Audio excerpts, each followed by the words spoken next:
कोल्हापूरचे क्रांतिकारक समाज सुधारक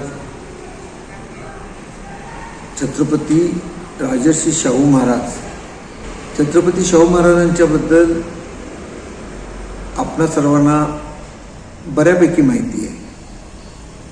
पण काही वेळा प्रश्न असा येतो, जर देशाची आणि राज्याची परिस्थिती पाहिली आणि अशा परिस्थितीमध्ये ज्या वेळेला नीटच्या परीक्षेमध्ये सावळा गोंधळ देशभर होतो, 15 मुलं त्यामधले मुलं मुली आत्महत्या करतात, हे आरक्षण आणि शिक्षणाची सक्ती करणाऱ्या शाहू महाराजांना आज कसं वाटलं असतं, असा ज्यावेळी प्रश्न माझ्या मनामध्ये येतो त्यावेळी मी असं म्हणतो की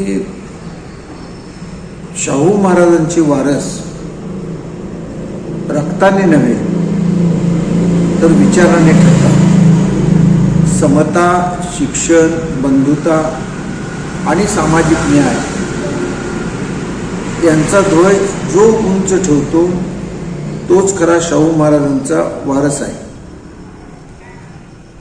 आज जे स्वतःला त्यांचे वारस समजतात त्यांना मी असं विचारतो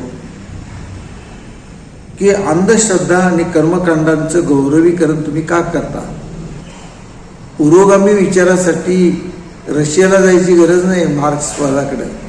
आम्हाला हे विचार संत तुकाराम, नामदेव, एकनाथ, गाडगेबाबा, तुकडोजी महाराज हे सगळे देतात.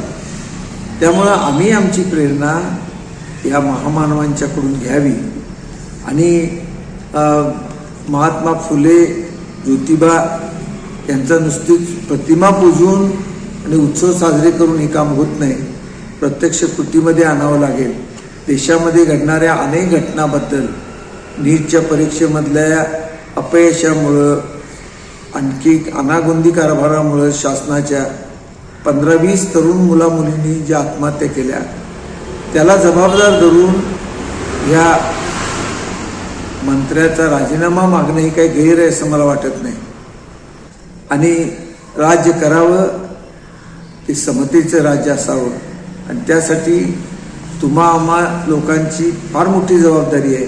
आपण ती जबाबदारी टाळू शकत नाही. आपल्या पुढच्या पिढीसाठी, भवितव्यासाठी जागृत राहिलं पाहिजे. जिथं समतेच्या विरुद्ध काम होते त्याला विरोध केला पाहिजे. नाहीतर शक्तीपीठ, महामार्ग, शेतकऱ्यांच्या जमिनी काढून घेणं, दररोज नवीन एक कायदा लादणं, समाजाला लुबाडणं, आर्थिकरित्या वेगवेगळ्या पद्धतीने भय दाखवणं कायद्याचं, या सगळ्या गोष्टी वाढत जातील. त्यामुळे आतापासूनच आपण जागृत राहायचा संकल्प करूया. एवढं बोलून मी थांबतो.